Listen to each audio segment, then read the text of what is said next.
it's quite encouraging there, Alan. I hope you followed that, g3toi. Yeah, g3toi, yeah. Really, really interesting. That's incredibly clever. I mean, I know what a choke is, but I mean, without doing it with a counterpoise, I wouldn't know how to do it. What I'm doing, if that's okay, I'm recording this and I'll post it on my YouTube channel, and then you can hear the audio yourself and see the S-meter, if that's of interest to you. Yeah, that's okay. You'll have to tell me where to find it on YouTube. I don't usually go there very often, but you better tell me the address. Yeah, will do. If you, I don't know what would be the best thing to search or to do something. What I'll do is on my after we finish this QSO, I'll update my what do you call it, QRZ homepage, because I do have a fair few amateur radio related things on there, so I think it's a good one to put on anyway. I'll put my YouTube channel on my QRZ page. I'll put a link there to it, so if you look me up on QRZ, then you can see your video there, if you're okay with it being public. Well, yeah, no problem about that. I'm not on QRZ though, but it'll be in the open area for that, won't it? Yeah, I'm quite tough with it. I did have a few emails with Mike Parkin, the guy that writes the antenna column in Radcom.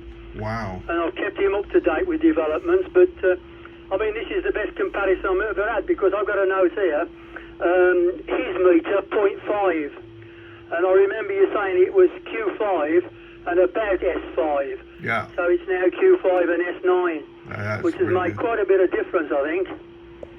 But you know, this is the last test to tell me that it's working better. Yeah. And certainly the SWR is well down. I've modified my SWR bridge as well. I got a homemade one, but I've tidied all the terminations up as well.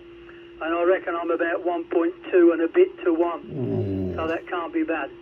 But yeah, I couldn't see why I couldn't have it working as a counterpoise, a vertical element to help the antenna. But I was puzzled out what wavelength to use. You still got a bit of a puzzle, because the distance from the bottom of the 5/8 mag mount whip to the start of the choke, which is the actual fact the counterpoise, it's about 650 millimetres, which, taking into account the velocity factor for the coax, that makes it half a wavelength. Yeah. So I don't know what's going on there. I've got to sit and suss that one out. But I'm quite chuffed. Yeah. Yeah, it's absolutely fantastic, and I love the science. And as soon as you start speaking about velocity factors, I know that's a man that knows his stuff, because it's so important. Especially, is your balun, is that part of the feed line? So you got your transceiver, then the feed line into the antenna. Is your balun on there? Yeah, well, if you want to call it a balun, I don't know. I've got to sort of sit down and consider how it's working. Is it a balun? I don't know.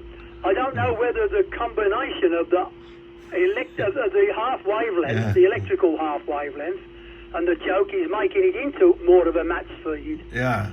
But no, I've got RG231 out of the shack, about 10 metres up to the mast. And then there's about a metre of RG58.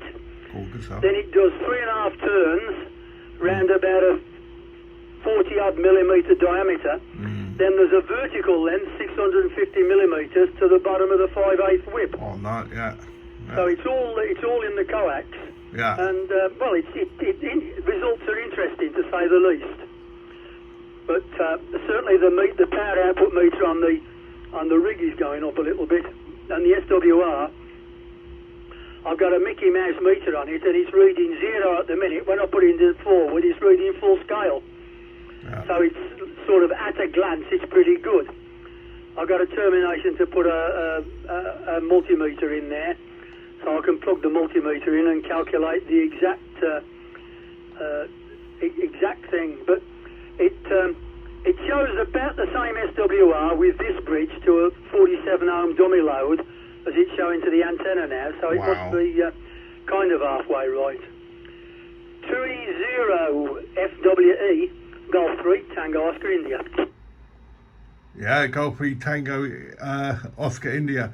Yeah, I mean, that's really, really well done on your calculations and getting the match in. I mean, SWR down to that low is just commendable. I mean, every milliwatt must be getting out, and that proves in the S reading I'm getting here. What I'm going to do, I'm going to finish the recording now, and I'll upload that in a bit, and I'll update my QRZ page, so it'll be up there in about 15 minutes or so.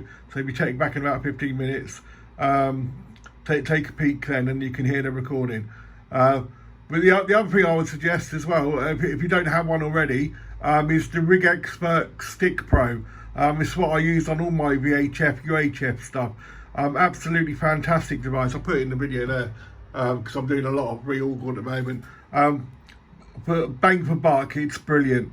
It just helps me so much on 2 meters and 77s.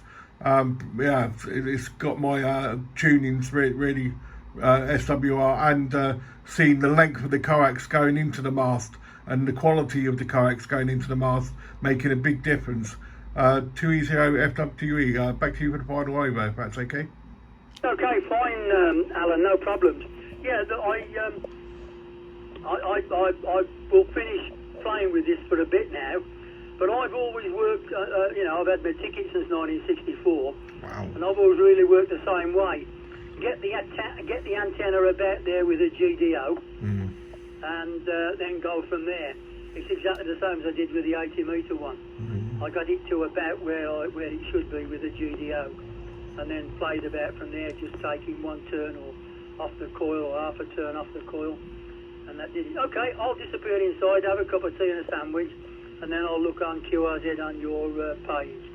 Many thanks for your help, Alan, and it's most encouraging. Thanks a lot. G3toi, tying the ribbons. 73s, no problem. I'm glad to help, and it's really nice working 2 meters. So yeah, I'll put the video up shortly, and enjoy your sandwich and cup of tea. 73s, 2E0 FWE, back to G7TOI. Okay, well, we're trying to... now I got on with a bit of a respectable signal. I have to try and stoke up some activity on 2. Cheers, Alan. Thanks a lot.